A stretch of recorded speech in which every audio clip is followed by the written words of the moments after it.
Kinailangan putulin ang mga daliri ko sa paa pagkatapos ng pedicure sa Thailand. Ako si Victoria Curthoys, isang Australian na babae na gusto lang mag-relax habang nagbabakasyon sa Thailand. Ngunit sa masayang bakasyon na ito ay naging bangungot kalaunan. Ang lahat ay tila perpekto sa isang pedicure shop sa Thailand, kaya naman ako ay nagpasyang subukan ito. Nang pumasok ako sa shop, mukhang malinis at magiliw ang lugar. Ang unang ipapagawa sa'yo ay ipapababad nila ang iyong paa sa isang aquarium na maraming isda na kung saan ay kakainin ng mga ito ang iyong mga patay na balat, nangangako ng makinis at malambot na mga paa pagkatapos nito. Ngunit kabaligtaran ng kanilang pangakong makinis at malambot na balat ang nangyari sa akin.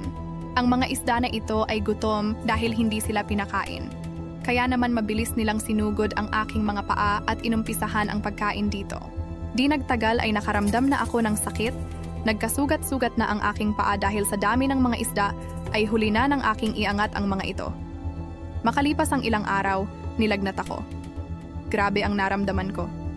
Dahil hindi ko na nakayanan ang aking nararamdaman, ay nagpasya ako na magpadala na sa ospital.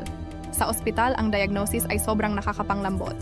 Isang impeksyon na dulot ng isang bacterium na tinatawag na Shewonella. Ito ay makukuha sa isang stagnant at maduming tubig. Mabilis kumalat ang bakterya na ito sa ganitong environment. Sinubukan ng mga doktor na gamutin ako ng mga antibiotic, ngunit ang impeksyon ay masyadong malubhana.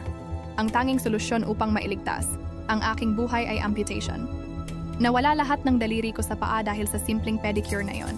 Ang mga kaso ng impeksyon na may connection sa ganitong klaseng pedicure ay marami nang naitala sa medikal na literatura. Ito ay isang panganib na hindi dapat gawin ng sinuman, lalo na kung ikaw ay diabetic, immunocompromised o may mga bukas na sugat sa iyong mga paa. Ang tubig na ginagamit dito, lalo na ang tinatawag na stagnant water, na kapag napabayaan at hindi nalilinis, ay magiging lugar ng mga ganitong klase ng bakterya. I like at share lang ang aking mga videos.